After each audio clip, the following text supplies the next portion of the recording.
Hello friends, previously we have discussed about the classification of materials based on energy band structures. Now we will see the energy gap in the band structures.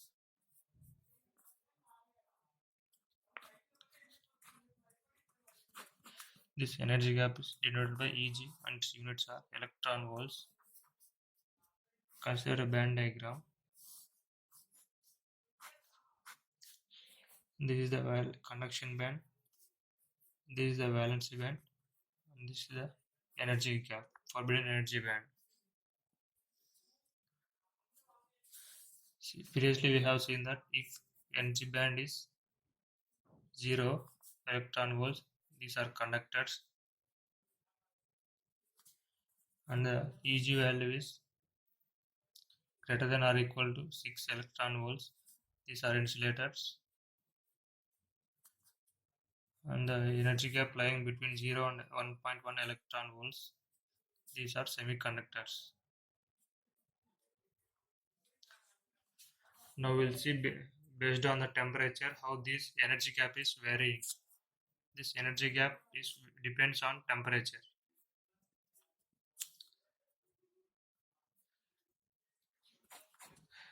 For silicon, the energy gap Eg equal to 1.21 minus 3.602 into 10 power minus 4 into T, and its units are electron volts, while temperature is in Kelvin. And for germanium, the energy gap Eg equal to 0.785 minus 2.236 into 10 power minus 4 into T electron volts, and here also the temperature is in Kelvin. Here we are discussing about only the semiconductor material silicon, germanium, and there is another material gallium arsenide, and for this energy gap is, for gallium arsenide the energy gap is 1.45 minus 4.2 into 10 power minus 4 into T. These units are electron volts. And we'll see for the 0 Kelvin and room temperature 300 Kelvin, that is 27 degrees centigrade, how the values are.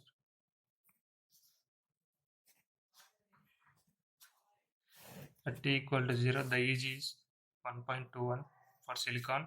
For germanium, at T equal to 0, energy gap is 0.785, and here 1.45. At T equal to 300 Kelvin, if we substitute this, we'll get energy gap as 1.101 electron volt, and here 0.72 electron volts, and here as 1.01 electron volts. Previously we have seen the classification based on the energy band gap and the structure. Now we will discuss only the based on the gap. Based on the gap,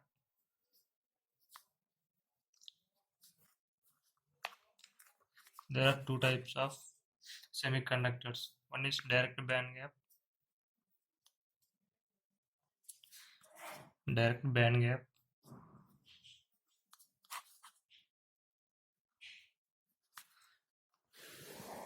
And the second one is indirect energy band gap.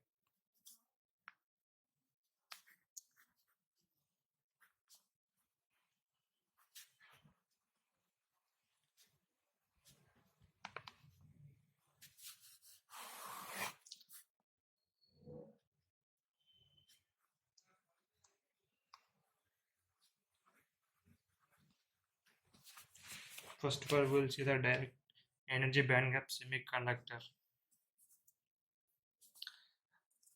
We'll see the first of all we'll see the momentum rate. What is momentum rate?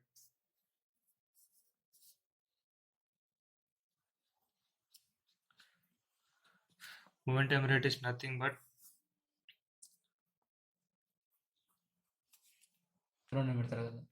momentum rate means how fast the particles move with respect to time. This denoted with K. Now we'll see the differences. In direct energy bandgap semiconductor, the maximum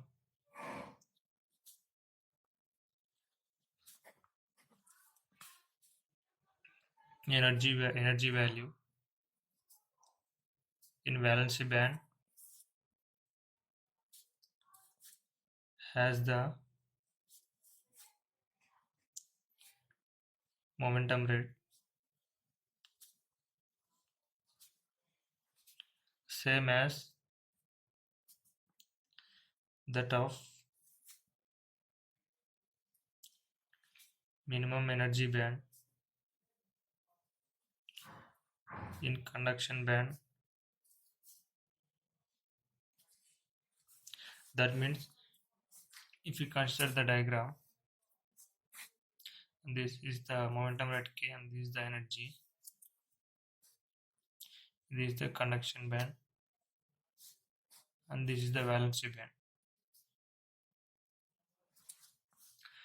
If you consider the in valency band the momentum rate is K and here in conduction band also the momentum rate is K.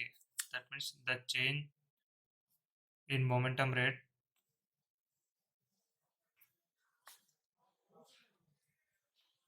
will be 0 because here at the minimum value and the minimum here the maximum value and at the minimum value the momentum rates are same, so the delta K will be 0. But in indirect bandgap semiconductors delta K will not be 0 because consider the diagram.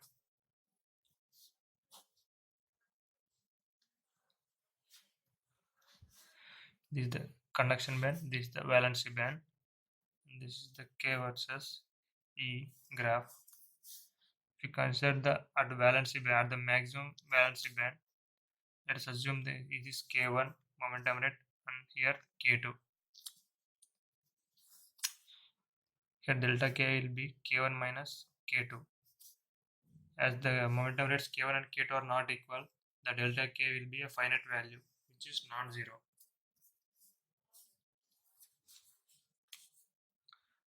Coming to direct energy bandgap semiconductors,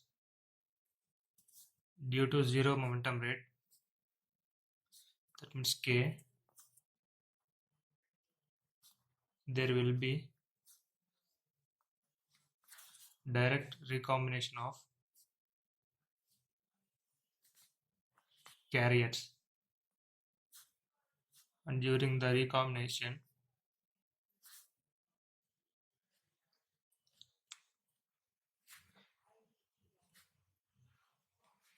they emit light energy in the form of light, and that energy E equal to h into nu equal to hc by lambda. In indirect energy bandgap semiconductors, due to finite momentum rate, these carriers involve in indirect recombination,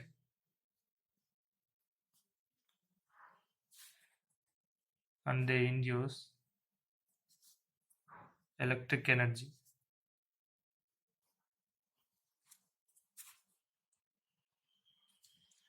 In direct bandgap semiconductors, the probability of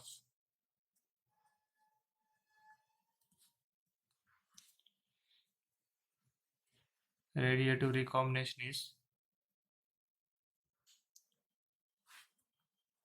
is high. Because of the zero momentum rate, there will be direct recombination. More direct recombinations are possible, so there will be probabilities more for recombination. Here the probability of radiative recombination is low.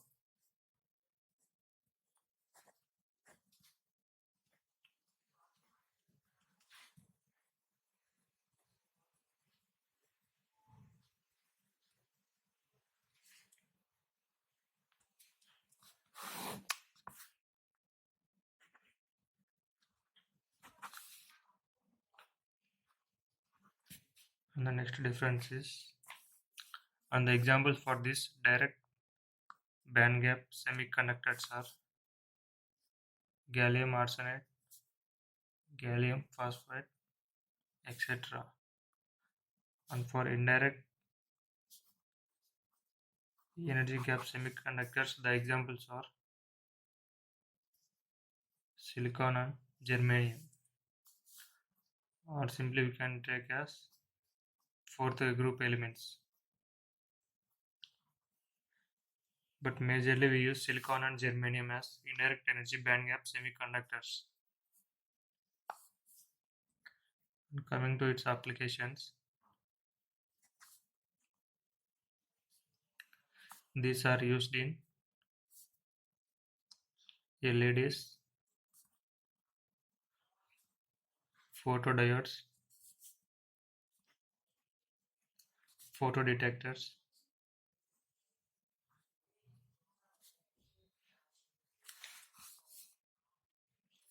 photodiodes are solar cell, and in laser diodes.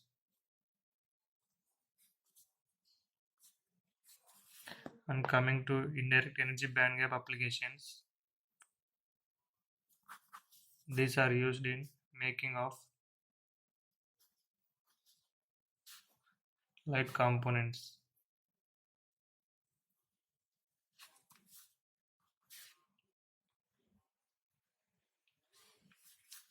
or the electronic components. These electronic components may be micro or nano electronic components. Majorly this is used in making of BJTs, FETs, etc. Okay friends, that's it. We'll continue next video.